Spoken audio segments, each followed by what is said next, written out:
Afternoon, everyone. It's great to be back with all of you. It's good to see you, good to be in this room. I'm glad everybody showed up today. Let's get back to work. We're going to begin with a few scheduling announcements. Tonight, as you all know, at 9 p.m. Eastern, President Trump will deliver a major address to the nation on protecting the integrity of our elections, and we encourage every American to tune in. On Friday, the president will travel to New York City to attend a FIFA reception at Trump Tower, followed by his attendance on Sunday at the FIFA World Cup between Spain and Argentina. His attendance will cap what has been the most watched, most secure, and most successful World Cup in American history. This is a fitting conclusion to a tournament that showcased America's ability to host the world on the grandest stage. Turning now to the economy. Tuesday's CPI report confirmed what President Trump predicted. Prices are falling, and this administration's economic policies are working.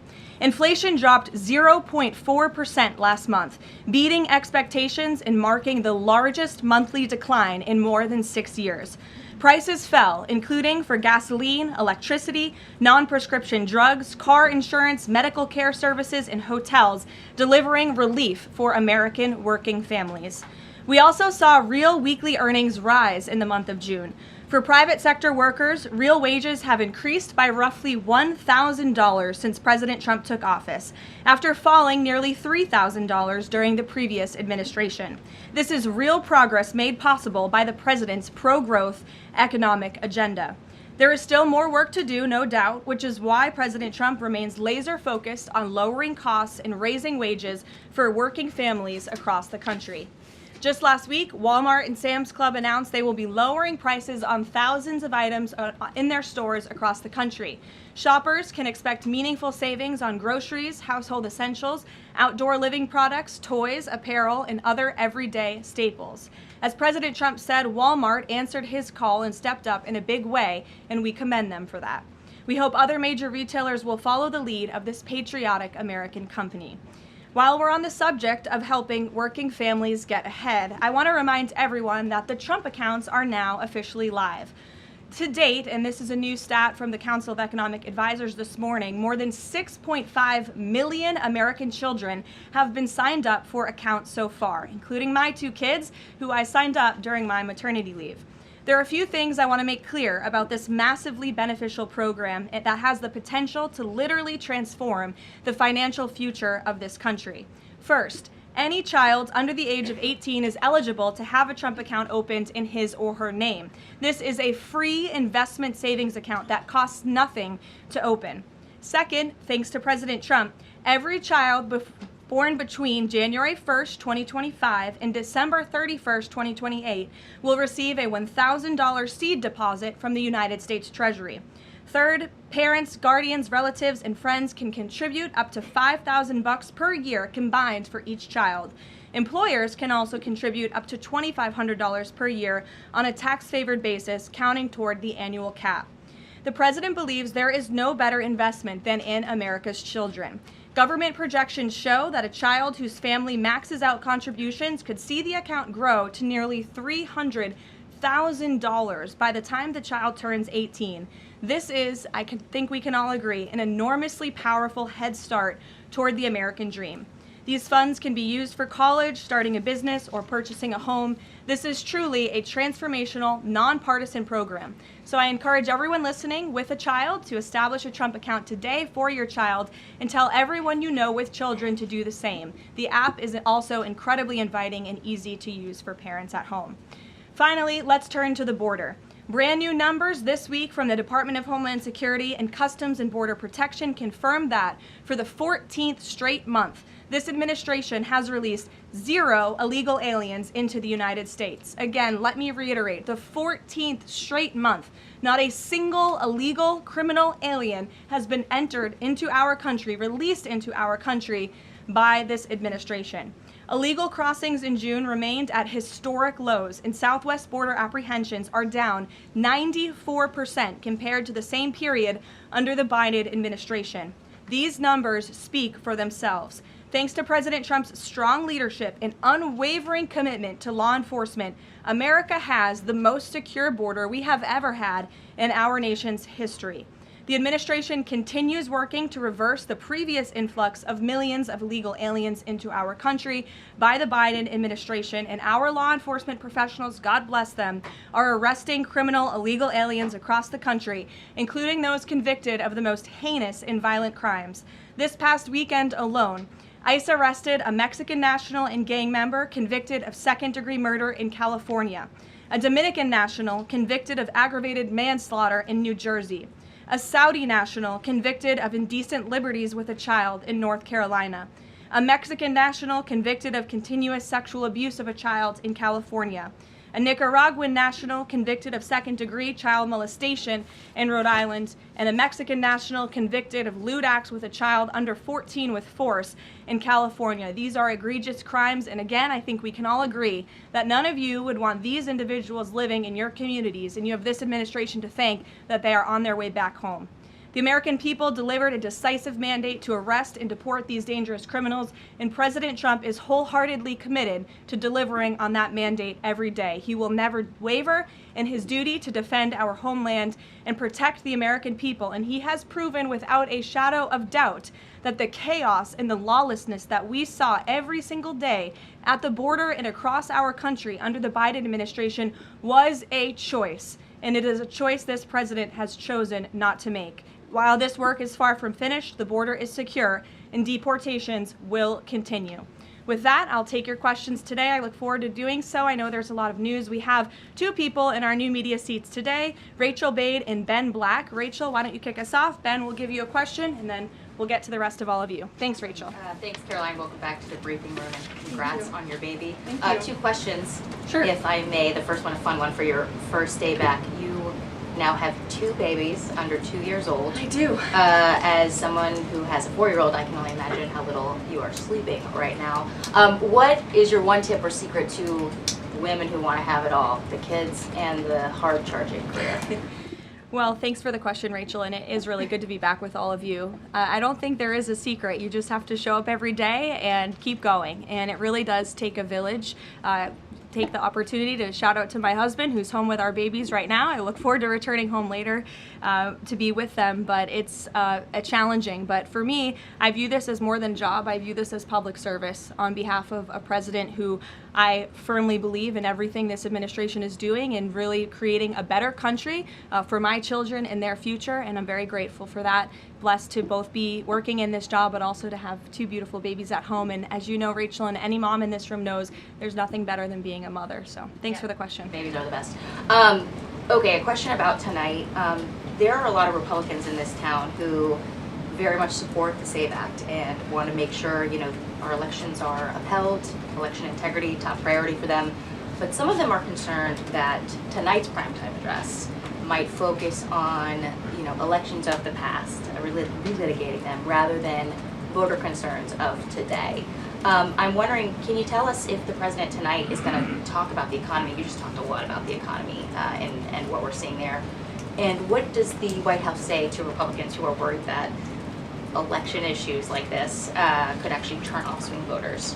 Well, a few things. I would encourage everyone to tune in tonight. I've seen a lot of reporting and frankly misreporting about what the president will say. I think the American people will be relieved to hear what they are hearing from the President of the United States and his commitment to transparency and the focus on the integrity of our elections tonight. I think all Republicans and Democrats should recognize this should be a nonpartisan issue. If we don't have safe and secure elections in our country, we cannot have a country. It is a vital part of our democracy, of our constitutional republic. The president will be speaking about that tonight. And in addition, at the very same time, of course, he is working on all of these economic issues that the American people have at home. I just read to you the latest inflation numbers are looking good, the best report in 6 years. The president, Republicans and Democrats and all Americans have this president to thank for the largest tax cuts in American history, which every Democrat on Capitol Hill voted against. You have this president to thank for the Trump accounts for our children and securing the future of the American dream. So this president is doing a lot, but obviously safe and secure elections are a true tenet of our constitutional republic, and the president will be speaking about that tonight. Thank you. And Ben, please. Hey, so I'm from England. I've been following the World Cup all around, absolutely loving it. Unfortunately, we got knocked out last night, so I'd love to I'm ask a sorry for favour. the loss. I'll skip over that. Tough day for you today. Yeah, it's all good though. But I want to know, so all these football fans coming to America, absolutely having a great time. I've had an amazing time. What do you want these football fans to take away from their time in America? Sure. Well, I'm so glad you enjoyed your experience here in our country, and sorry for the loss. We look forward to the final match on Sunday, and I know the president looks forward to attending, but I think the world saw that this president and this country is able to put on the greatest show in sports in the world. And we are a kind people, we are hardworking people, and we have the best country on the planet. And I know I've loved seeing the videos from foreigners from around the world who have traveled to the United States and have been quite surprised about how lovely and enjoyable the United States is. I don't think we get enough credit from the international media around the world, but we encourage everyone to come and experience America for themselves. So thanks for being here. I've absolutely loved it. And safe travels home. You're welcome. Caroline. Garrett, Caroline, welcome back. good to see you. Likewise. To the degree that this speech tonight is about elections past, not elections upcoming, the 2020 election has had dozens of recounts, lawsuits, audits. 2024 election widely believed to be safe and secure. There's not really any question about that. I think a lot of people look at Because this. it was too big to rig. Well, I think a lot of people look at this There's a and massive wonder. amount of votes for this president. That's why he's in the Oval Office right now. No one disputes that. And there were a significant amount of votes for Joe Biden, who won in 2020. I mean, the question is, why is the president unable to let this go? Well, first of all, Garrett, I think part of the problem is that the media has refused to acknowledge that tens of millions of Americans across the country share the concerns of this president about the sanctity of our elections. And your premise of your question, you're jumping ahead to a conclusion in this speech before even hearing it yourself. I think that everyone should tune in tonight, including the people in this room, and you should report on the president's speech and the findings that he is going to reveal in this speech with a little bit of honesty and a little bit of integrity, because it will shock you if you have an honest eye listening to the president tonight, and everything he is saying will be backed by facts and by evidence that will be provided this evening. And again, Garrett, I think all Americans, Democrat, Republican, should agree that we are the greatest country in the history of the world. We should have the safest and most secure elections in the history of the world. And what the president will be speaking about tonight will show you that perhaps that is not the case, and we need to make some adjustments moving forward, including the Save America Act, as Rachel pointed out, is a key legislative priority for this president on Capitol Hill, and he wants to see all senators and members of Congress voting in favor of the Save America Act because it's crucially important as we move forward. Aisha. Hi, Caroline. Welcome back. And Thank I'm you. assuming the pink is for your baby girl. You know, I didn't think that, but I guess it is now. Thank you. Yeah. We've talked a little bit about what the president might say tonight, but the other question is, who is running the teleprompter tonight after this report that the other guy is now under investigation for making money off of reading the president's speech? Obviously, I'm aware of the report. The president is too. I spoke with him about it. He believes it's deeply unfortunate and frankly a disgrace. And the individual that was cited in that report is complying with the CFTC but has been put on paid administrative leave. So there will be a teleprompter operator tonight, of course, but it will not be the one, unfortunately, in that story. One more on Iran. The vice president, J.D. Vance, went on this podcast with Joe Rogan yesterday, talked about Israel, in which he said that there are some people within their system that we know beyond a shadow of a doubt who are manipulating and trying to change American public opinion to keep the war going on indefinitely. Does the president agree with that statement? I think the president would certainly agree that, yes, foreign countries certainly do try to persuade American public opinion. There's no doubt about that. I think it's just a basic fact. Ed. Good to see you, Caroline. Following up on the teleprompter and then one on tonight's speech, what steps is the White House taking to ensure something like that doesn't happen again? Well, the White House has extremely strict ethical guidelines with respect to issues like this, and as I just told you, this individual will no longer be here. He'll be on paid administrative leave. I'm sorry, without pay. The administrative leave is unpaid, to be very clear. That was a decision by the president, so I think that speaks for itself. On the concerns about the election, will the president accept the results of November's elections? Look, Ed, you should tune into the president's speech tonight before you jump ahead to conclusions about what's actually in the speech. Again, I've seen a lot of reporting and misreporting about what the president will say. We hope CBS will take the speech, and all Americans should take it. Okay, but I'm not presuming anything. I'm just asking whether he accept the results. Caroline, two questions on the Trump account. First, following the birthright citizenship case, is there concern that babies that are born to illegal immigrants here in the United States are not excluded from these accounts? And also, since the $1,000 per child from the Treasury seeds these accounts, can you assuage concerns from those who feel this is wealth redistribution? I would certainly not describe it as that. As you know, this was an incredible private-public partnership. We had incredibly generous Americans, Michael Dell, and many others who contributed to the fund for the Trump accounts. So that money will then be passed along to America's children, which I think is a great thing that all Americans from all political persuasions can agree upon. With respect to your question on birthright citizenship, I think the president has made his view and the White House has made our view on this case quite clear. We're going to continue to move forward to work with Congress, hopefully in the future, to remedy this problem in our country and to ensure that we cannot have this scam continuing where you have foreigners from all around the world traveling to our country to give birth to babies who are then given the greatest privilege on the face of the planet, American citizenship. That's not how our founding fathers intended this country to work or to operate, and the administration is committed to finding solutions to remedy that. Do they have access to the Trump accounts, though? Those are children of those illegal aliens? That's not something I've discussed directly with the president, so I don't want to speak out of turn on that. As you know, Carrie, all American citizen children are able to access the Trump accounts as it stands right now. Sure, go ahead. Thank you very much, Mark Stone from Sky News. Can I switch to Iran, please? Sure. And specifically, the Manab school attack. 120 children dead, 26 of their teachers. A Sky News investigation released today points to all this being a tragic mistake by America, by the US military. So could you explain, please, why the president is repeatedly saying it wasn't America, when he hasn't actually, he says also that he hasn't even seen the report?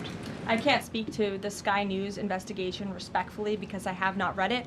All I can speak to is what the president has said as I speak on his behalf, and the investigation continues, and we would defer you to the Department of War for further questions on it. Do you mind following up, if I may? Sure.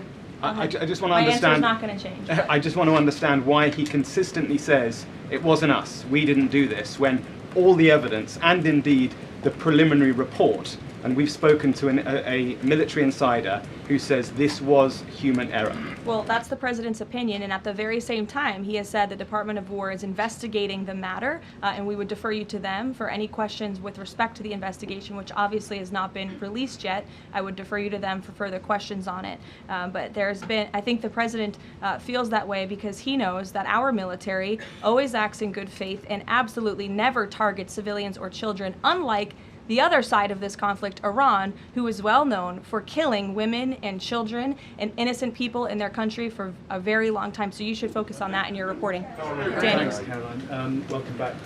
Another World Cup question, much as it pains me. President Trump had some harsh words for Spain at the NATO summit last week about their spending.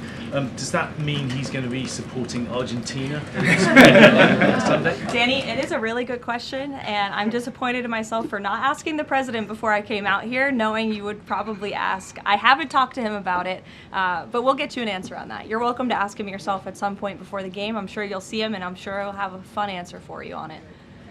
Sure, in the middle. Go ahead. Sure, Jasmine, go ahead. Thank you, Caroline. Welcome back. Thanks.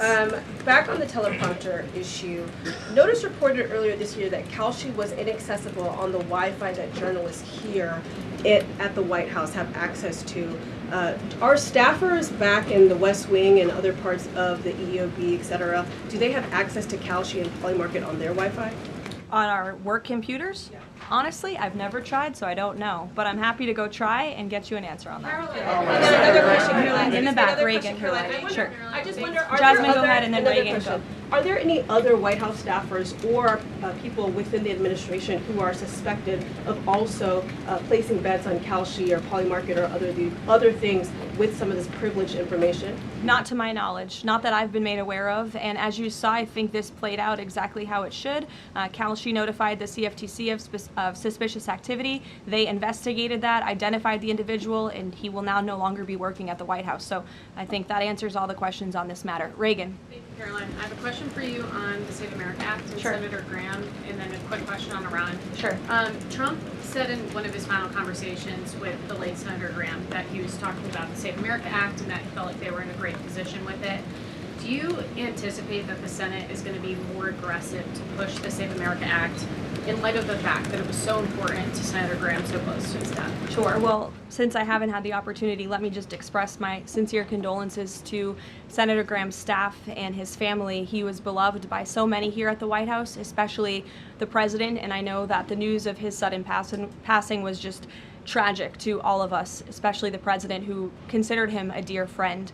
The Save America Act, as I said, Reagan, is of vital importance to this president, and he wants to see it move forward. I understand that Capitol Hill and Speaker Johnson are moving forward with attaching as many elements of the Save America Act as possible to the Budget Reconciliation 3.0. Here we go. The president is supportive of that process, and he hopes that Republicans will vote for this important piece of legislation.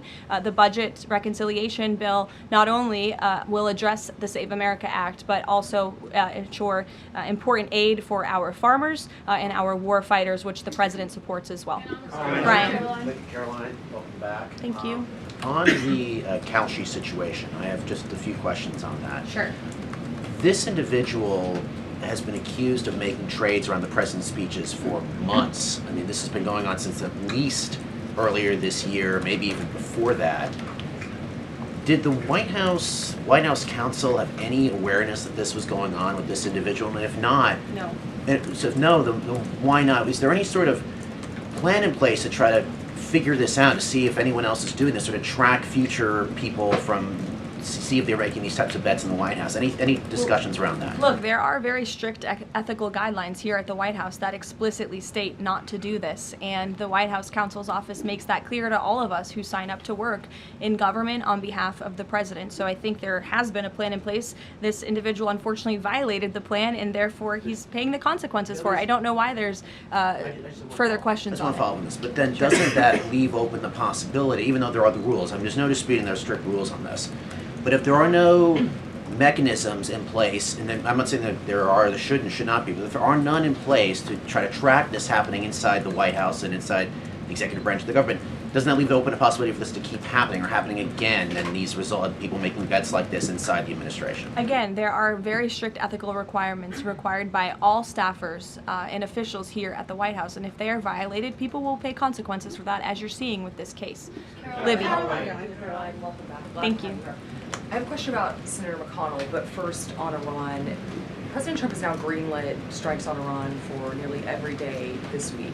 Does the White House describe negotiations more at a standstill or essentially completely over?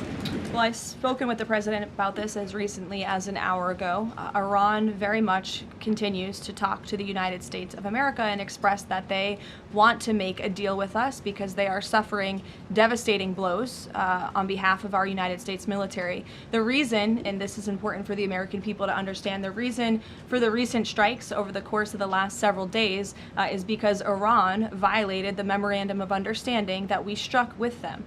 Specifically, in the Memorandum of Understanding that they signed, they were not to fire on commercial vessels moving through the Strait of Hormuz. And unfortunately, they have made the tragic decision for them to do that. And President Trump is not going to sit by and allow these active acts of terrorism to take place in the Strait without ensuring Iran pays consequences for that, and that's what we are witnessing right now. Talk to him about this within the last hour. I mean, does he essentially seem fed up with these negotiations? And can you explain why the American people should think that a deal with Iran would even be worthwhile at this point, given the fact that they broke it already?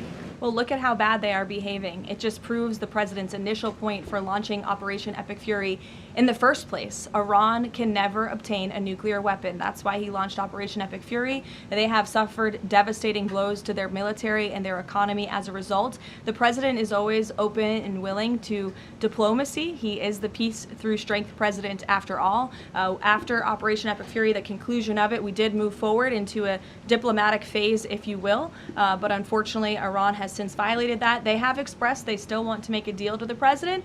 We're talking to them, but again, the president is not going to allow them to fire on ships in the Strait without paying a consequence for that. And I think just one more point, I think throughout this entire endeavor, the president has proved not just to Iran, but to the entire world that we can hit Iran anytime, anywhere, any place, and their ability to defend themselves has been essentially wiped out because of this president and Operation Epic Fury in the first place. Sure. Lena, go ahead. Thank you so much. Welcome back. Thank you. 2 questions for you. If I can read 2 comments, one made by President Trump and one made by the Vice President on Iran.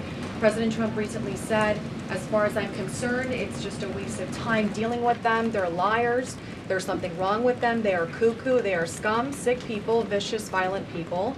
And then Vice President Vance went on Joe Rogan last night and he said, I'm very frustrated by the Americans and frankly by people in other countries who say you cannot negotiate with the Iranians. So your response to these contradictions, because I think you can understand how that's confusing for Americans with this mixed messaging. And then second question for you, at least 6 Americans are still detained in Iran. Mm-hmm. Will President Trump make this conditional, a point of condition in continuing these conversations with the country as well as political prisoners and also people that are still being executed in Iran to this day? Sure. To your second question, I'll never create a red line or a condition on behalf of the president without his blessing. I haven't heard him say that, but obviously ensuring the return of Americans wrongfully detained or held hostage all over this world remains a priority for him, and he has done so in a tremendous way over the course of the last year and a half. Americans from all over the world have returned home thanks to this president and the efforts of his national security team.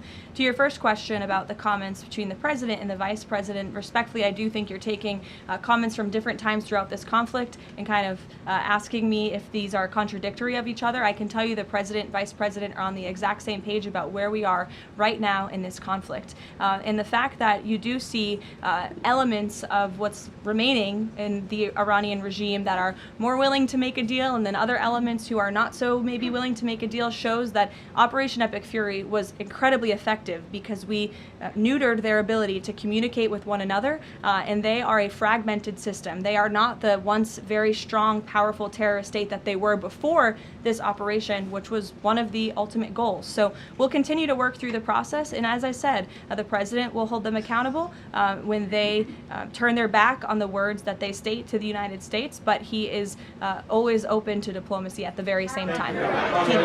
Thank you, Caroline. Sure. Regarding the president's speech tonight, he's been in office over 540 days now. If what he says is tonight is backed up by evidence, why hasn't anyone been charged? Well, he hasn't revealed it yet. He hasn't declassified the documents yet, and you will see what he says tonight, and then we'll move forward appropriately from there. Tonight from the Justice Department? I don't speak on behalf of the Justice Department, Caitlin, you know that. Rachel. By evidence, will there be charges? You'll have to ask the Justice Department. I don't charge people. I just speak on behalf of the president. Rachel. Thanks, Caroline. Welcome back. Just a point of clarification really quick. On the staffer who is accused of profiting off of the president's speeches, you said he'll no longer be working here. Is he on administrative leave or is he going to be fired after that's over? He's on unpaid administrative leave right now. Okay. And just to follow up on the president's speech tonight, I mean, we've been talking to a lot of Republicans over on Capitol Hill. They have said that focusing on the economy is the right way to go ahead of the midterm elections. They believe that's what voters care most about. What does the president say to Republicans who think that focusing on the 2020 election, election integrity, all of these issues right now is not the right approach so close to the election? Well, again, you guys have not heard the speech yet, so I would digress with the criticism until you actually hear what the president is going to say and what he's going to say when he addresses the American public. I would also add again that the administration and especially this president are able to walk and chew gum at the same time and tackle a number of issues on a number of different subjects every single day. We see that president do that working around the clock on foreign policy, on domestic policy, all of the time.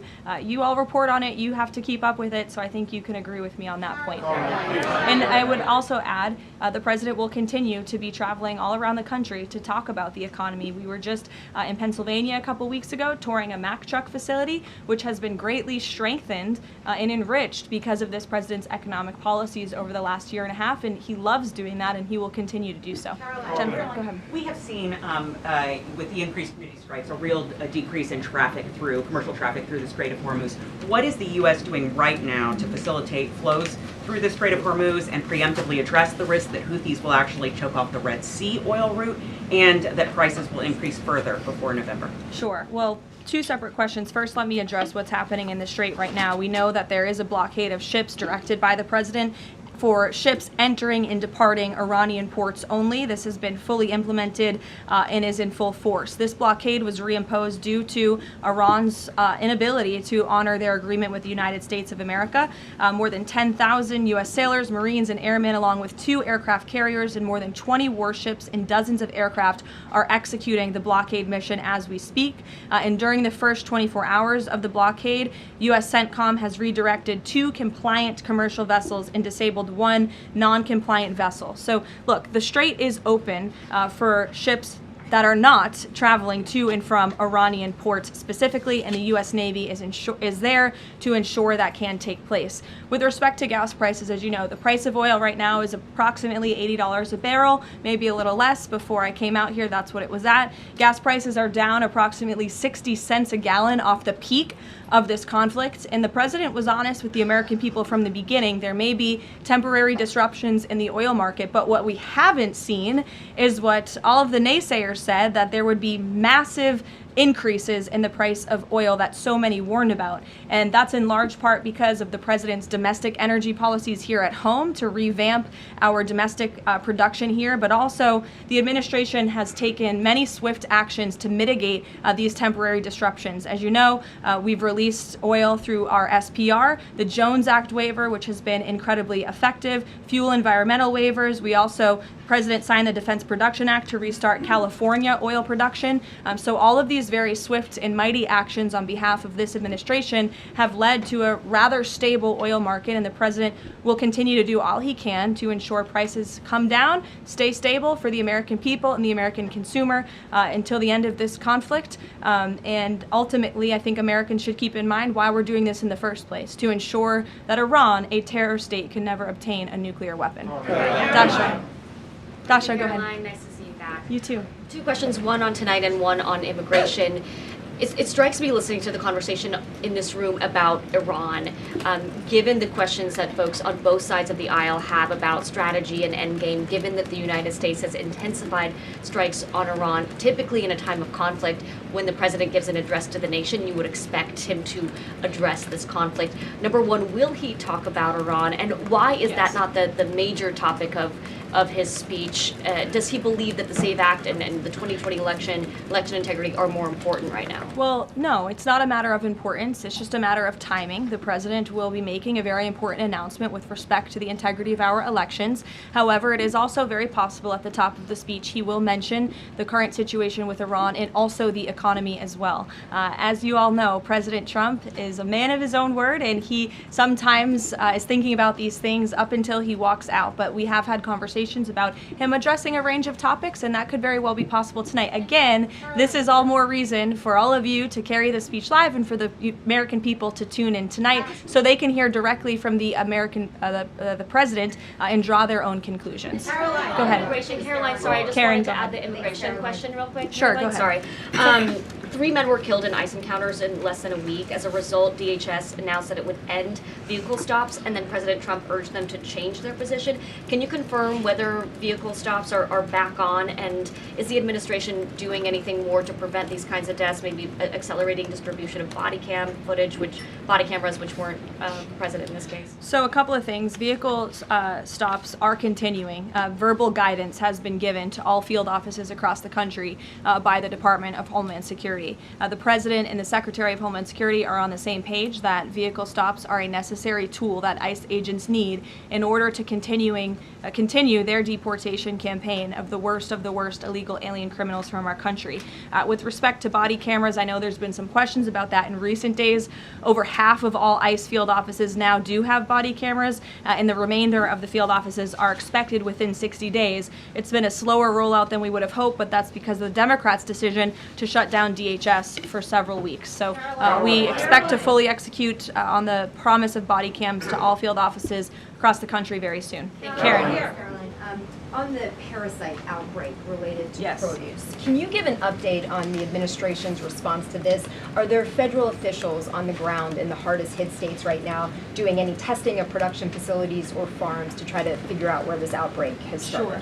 Well, what I can tell you, having been back at the White House for just a couple of short weeks, I've been in meetings on this very topic, and I can tell you the White House is closely monitoring the situation, has a handle on the situation. We're committed to providing the CDC and the FDA the resources that they need, and we urge all Americans to follow CDC guidance on properly washing and cooking raw ingredients to prevent this foodborne illness. As you know, there has been an unusually high number of cases. There are typically thousands of cases of this outbreak every year, but there has been an unusually higher number, and that's why we're working with the FDA and other partners at the federal, state, and local level to increase detection methods, provide the guidance, and then also, most importantly, trace the outbreak back to its original source, which we are currently in the process of doing. Lack of permanent leadership at the CDC and FDA and any funding cuts, has that slowed the response to figure out where this outbreak has started? No, we've talked to the CDC and FDA specifically about that, and not at all. They have the resources they need to make sure that Americans are fully informed and protected from this illness during this time. Caroline, please. Caroline, welcome back. Thanks. Last year, the administration signed a critical minerals deal, mining deal with Kazakhstan for a little-known U.S. company. It was an agreement that President Trump and Howard Lutnick got tentative approval for with Kazakhstan's president in September.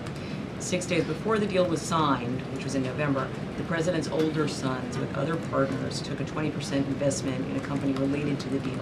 What did the president know about his son's involvement in this arrangement, and when did he find out about it? From my understanding, Maggie, nothing.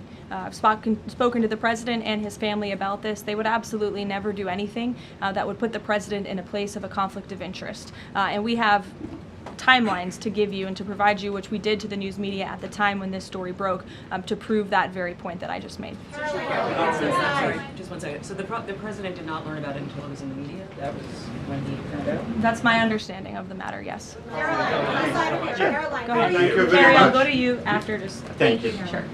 Thank you. Go ahead. Me? Okay. Why don't we just... Okay, thank you very much, Mr. Kurdi. Starting in the very, back. very welcome back. Okay. Thank you. Yesterday, Iran launched a drone attack against U.S. facilities in Erbil, threatening American personnel and the Kurdistan region, one of the American closest partners in the Middle East. What is your message to those responsible? And are you staying with your loyal ally in the Middle East and at least helping them to defend itself? Who launched the attack? You're saying Iran, Yes, Kurdistan of course. region. Well, I think I've addressed that previously in saying that Iran has unfortunately shown to violate the word that they struck with the President of the United States. They're paying consequences for that in the strikes that the President has authorized in the recent days. Thank you, Caroline. You were with the President in Ankara for the NATO summit, and there Ukraine was one of I was not actually. Oh, you were not. Okay, yeah, but the issue of Ukraine was one of the most important topics there, and the situation is escalating between the two sides in these days, but there are still efforts. Can you give us more information about where we are and how the local power breakers, including Turkey, are involving in order to solve the problem? Sure, I'll check with the National Security Council and get back to you on that with more specific guidance. What I can tell you is I know the President greatly enjoyed his visit to Turkey and not just his participation in the NATO summit, where he applauded the United States for getting our NATO allies to step up and pay their fair share for our defense, but also he greatly enjoyed his time with President Erdogan in Turkey and appreciates the bilateral relationship between our two countries. Kara. Karoline, welcome back. Thanks. Contrary to what the mainstream media is reporting, Americans that I speak to care deeply about election integrity. This is true. Why do you think the mainstream media is so fearful of tonight's speech and anything to do with election interference? And why are they attempting to discredit President Trump's speech before they even heard it? And lastly, what's your message to AOC, who is asking for President Trump, the mainstream media, to actually censor the sitting president's speech tonight? Yeah, I think that the mainstream media should air the president's speech and allow the American people to draw their own conclusions from it. Again, I think it's important that the American public hears directly from the President of the United States on a topic that, to your point, is very near and dear to the hearts of many Americans across the country, the integrity of our elections. This should be a nonpartisan, non-controversial issue, and I think you'll hear the President talk about that tonight. So we'll see you then. Thank you. If you like this video, then like, share and subscribe to ET Now.